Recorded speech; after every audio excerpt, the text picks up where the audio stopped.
Arsenal fans are genuinely asking, is Martin Ødegaard good enough to be captain? And even if he's good enough to be in the squad and should be sold in the summer. So today we're going to dive into exactly just that. I'm not here to do vibes. We only do facts on this channel. So we're doing facts, we're doing roles, context to the situation, where Martin Ødegaard thrives, and of course, where he needs to improve. Now, if you're already subscribed, you would have seen on the community tab that I put out a poll giving you guys the chance to choose the topic for the next video. And a lot of you guys voted for Martin Ødegaard discussion. So here it is. And before we get into it, we need to set the rules of what good enough looks like, because not good enough has become a phrase that we throw around when we're frustrated. So let's define it properly. For Martin Ødegaard, I'm judging these 4 things. 1, his output. So purely goals and assists, is he doing well enough? Number 2, chance creation. Is he feeding the attackers? Is he giving them the chances they actually need to score goals? Number 3, role execution. Is he making Arsenal function? Is he making Arsenal tick? Or is he actually holding Arsenal back? And number 4, leadership. Not just shouting, but is he actually influencing? Is he actually connecting? Is he being a leader on the pitch? And if we judge him outside of that 4 criteria, we're just reviewing the last 30 seconds we remember from match of the day, or the highlights, or maybe that one thing he didn't do in the game that we didn't like. Very quickly, because this matters for the entire debate. Who is Martin Ødegaard as a footballer? Because he's not that Hollywood pass every 30 seconds type of playmaker. He is a conductor. He lives in that right half space. He connects the entire right hand side. He sets the tempo. And he's basically the guy telling Arsenal where the next pass should go. His game is built on scanning, angles, timing. And that's why when he's not really up to scratch, he can appear invisible. However, when he is on game, Arsenal are ticking and that machine is cooking. And funnily enough, I think he's got the Giroud curse. Now bear with me and let me land here. When Arsenal sold top goal scorer Robin van Persie to Manchester United, we brought in Giroud. And for a long period of time, people thought Giroud would play the exact same way Robin van Persie did. And ultimately, they expected Giroud to be putting up Robin van Persie numbers. And the same thing happened when Ozil left and Ødegaard came in. I feel like maybe because they're both left-footed playmakers, their initials are both MO. I have no idea why people expect Martin Ødegaard to be playing the exact same way that Mesut Ozil was. Mesut Ozil, one of the greatest playmakers I think we've ever seen. And this is where comparisons start to get a bit lazy, because not every playmaker is the same. Kevin De Bruyne, for example, is an absolute freak of an outlier. I honestly don't think there's been a profile of a playmaker similar to him in history. He is unique and honestly one of the best playmakers, if not the best playmaker we've ever seen in the Premier League. Bruno Fernandes is a high-risk chaos type of playmaker. And I'm a big fan of the way Bruno Fernandes plays. A lot of high-risk passes for the attackers. However, he does lose the ball quite a bit. Just ask United fans. Ødegaard is neither. Ødegaard is about control and structure. And when you realize this, you start to judge him differently and the conversation begins to change. And I think for a manager like Mikel Arteta, who's all about structure and control, it makes perfect sense as to why Ødegaard is the main man and also the captain of the team. Which is the perfect segue to talk about this captaincy stuff, because this is where it starts to get a bit emotional. For some. But before we get into that, if you're enjoying this video so far, be sure to slap a massive like on this. The target for today is 300 likes. And if we get that, I might just drop a part 2 to this video. So be sure to share it around with friends and let me know if you enjoy this discussion. Let's get back to the video. Now, for the last year, there's been a conversation around whether or not Martin Ødegaard should be captain or it should be someone like Declan Rice. And I feel like this is because people are somewhat infatuated with the idea of the early 2000s style of captains. You know, the ruffians, the aggressive players that are going to drag players by the collar of the neck and be very, very physical in the game. I'm talking Vieira, Terry, Roy Keane.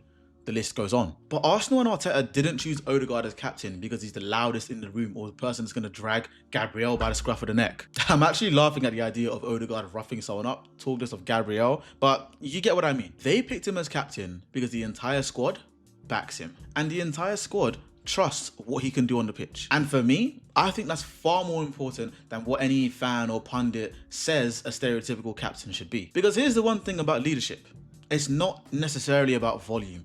It's about influence, it's about standards, it's about trust. And in a team like Arsenal, where the system is heavily dependent on structure and control, whoever is the captain must be an on-field extension of Arteta. They must be able to tell the players when they need to press, when they need to rest, where the next pass should go, and where people need to be positioned. And if you ever see a snippet of Martin Ødegaard out of possession playing for Arsenal, you can see he does exactly that. And there's another thing as well that bears mentioning. Modern football is not the same as it was 20 years ago. Elite teams don't always pick the loudest guy or the most physical person in the engine room. They pick organizers, standard setters, tactical communicators on the pitch. These are the people that can keep the structure and the composure when the pressure starts to rise. So if your requirement for a captain is someone who needs to be physical and aggressive on the pitch, you might just look at football a lot differently, and maybe a bit differently to some of the elite teams in the world. And if you look across the board, Bayern Munich's captain is Manuel Neuer, their goalkeeper. Same with Barcelona, their captain is Marc-Andre ter Stegen. And Inter Milan, a team we just beat in the Champions League, their captain is Lautaro Martinez. Someone who definitely isn't the loudest and definitely not the most physical or aggressive on the pitch. PSG have Marquinhos as captain, Liverpool have Van Dijk, and these guys are usually the ones where when they're missing in the team, the entire team looks disorganized. Even Man City, their captain's Bernardo Silva. Now let's go on to the part where Arsenal fans tend to argue the most online. And this is when it comes to comparing Martin Ødegaard with other playmakers. Things such as he's not Kevin De Bruyne, Bruno Fernandes does more. We need a real chance creator. And let's be honest for a second. Kevin De Bruyne should not be used as a benchmark or a litmus test. He is literally an exception. And that's because if you compare every playmaker to the extreme outlier, you're always going to be disappointed. And when it comes to playmakers, Kevin De Bruyne is like the Ronaldo of playmakers. There is no one else like him. And Bruno Fernandes, a completely different profile. As I alluded to earlier, Bruno is all about high-risk passes, chance creation, pass volume, shooting from range, and trying to pull off the genius of the impossible. And when it comes off, we're like, wow, Bruno Fernandes is an absolute magician. However, when it doesn't come off, he does look a bit like you could have just chosen the simple option. There's no need to force the pass. But that's the type of player Bruno Fernandes is. And Martin Ødegaard is very, very different. Again, Ødegaard is all about control and structure.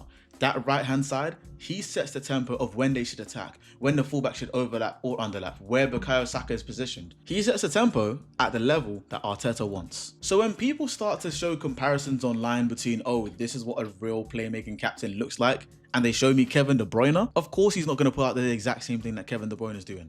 Because no one else can. They're not the same player, they're not the same profile, they don't play the same role, and are definitely not the same style of playmaker. Now that's enough about comparisons. Let's take a look at the football and the numbers. But like I said at the start of the video, this part is just for what's good about Ødegaard, what Ødegaard actually is as a player. We are definitely going to get onto the things that he needs to improve later in the video. A big part of the discourse online is that he doesn't create anything, he does nothing on the pitch, which is kind of false. Because if you look at the chance creation numbers, he's still producing, he's still feeding the attack, and he's still putting teammates into positions where they can finish off the chances he creates. And this is why I like to remind people that when it comes to the number of assists, it's also down to the finishing of the striker. Because you can hold on to the ball for the right timing and make the right pass.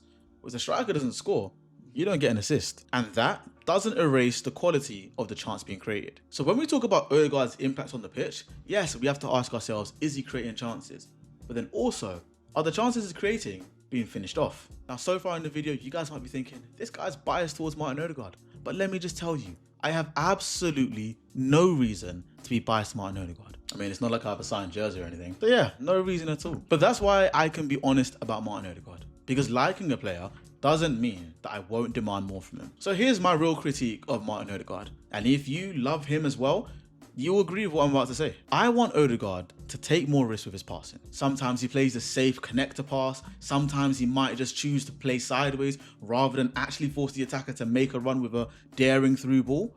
I want Martin Ødegaard to actually play like a proper playmaker. And I get it, in a system where it's all about control, you're coached to value possession. But there are moments where Arsenal need the line breaking, this is going to give us a goal type of pass, rather than, okay, it's a bit stubborn, let's try and recycle it and hope something happens type of pass. And he can do this, he does do this sometimes, but I need him to do it more often. When it comes to his shooting, I need him to shoot more, because we all know Martin Ødegaard, that low type of powerful shot from outside the box, is damn near cash money. In 22-23, Ødegaard had his own O-zone where the ball fell to him and he already knew it was going to be a goal. And right now, 3 seasons on, it seems like defenders half ignore him when it comes to that type of opportunity. And when Ødegaard doesn't shoot, it starts to make him less of a threat for defenders. This essentially means whenever he gets the ball around that box, they don't come out to stop him as much, which means someone like Bukayo Saka or Victor Gyökeres, Gabi Jesus, whoever's playing up front, gets a bit overcrowded. And in essence, it becomes very predictable what Arsenal are going to do in the final third. Number 3,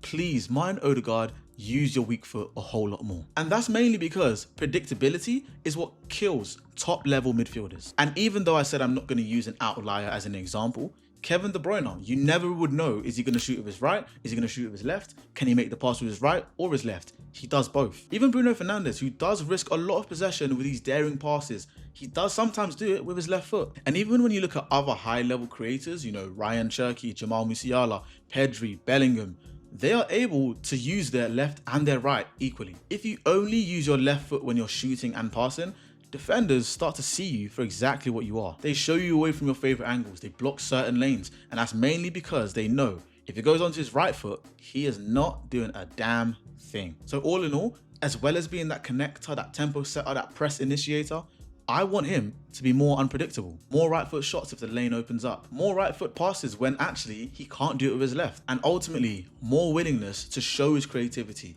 play through his skin, and actually play against the pattern. Because once you add that to your game, you become unpredictable and almost unguardable. I had to steal that from the NBA because I don't know what the football equivalent is to unguardable, but you just can't defend him. And lastly, here's the part that a lot of fans tend to miss. Ødegaard's game is very much dependent on rhythm. Martin Ødegaard is a timing player. His superpower is precision. The angles, the half turns, the weight of the pass, that little delay just before the pass. So when he's not fully on rhythm, so this can be fitness, minor knocks, or when the team around him just isn't clicking, he can look quiet. And that's not because he's hiding away from the ball. Ødegaard will always drop deep to get the ball if he needs to. But this is because his influence is a structural thing. It's not chaotic. It's not spur of the moment. And if Arsenal's right-hand side is not fully functioning, runs aren't being made on time, it's not quite clicking, and the rotations aren't that sharp, he is not a player that is going to just start spamming passes. He is not a Bruno Fernandes. And simply, that's not his game. You all clicked on this video because you want the truth about Martin Ødegaard. So here it is. When it comes to captaincy and whether or not Ødegaard should be a captain, it's purely nostalgic from my point of view. Football has changed, and therefore leadership in football will also change. Arsenal picked a captain that fits their squad, their structure, and their culture. Anyone saying sell Martin Ødegaard, I feel like it's purely an emotional response, because simply put, who out there can we get that will do the exact same thing that Arteta wants him to do in that role? You can't just casually replace a player that sets the tempo for not only the right-hand side, but the rest of the team, controls the structure, triggers the press, and then also creates chances. Show me someone in football who can do exactly what Martin Ødegaard does and better, and you're right. But the criticism is real. If Martin Ødegaard actually wants to be judged as one of the best playmakers not only in the league but in the world, then he too needs to evolve. He needs to take more shots, take more risks when he's passing. He needs to be more unpredictable in that final third. And now I want to ask you a question. How do you feel about Martin Ødegaard? This entire discourse online we're seeing in the Arsenal fan base. Is it 100% to do with what he does on the ball? Or is it more so of a captaincy issue?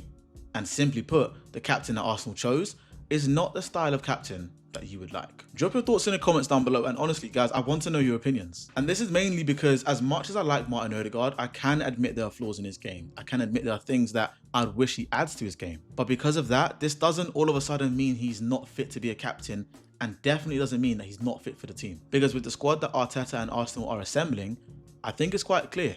Certain players will have a lot more minutes in certain games that suit them. If you guys enjoyed this video, be sure to slap a massive like on this video, and don't forget, leave your comments down below. I want to genuinely know how you feel about Martin Ødegaard. If you enjoy videos like this, be sure to hit the subscribe button and click the notification bell so you know exactly when I upload. And like I said at the beginning, this topic was chosen by all of you. So after next week's video, I'll be putting another poll on the community tab asking to hear from you. What else do you want to see on this channel? So be sure to keep an eye out for that poll. Just before we go, there's going to be a video popping up right here on screen, and I think you're going to enjoy that one as much as you've enjoyed this one. So until next time, keep it real, and I'll see you when I see you in a bit.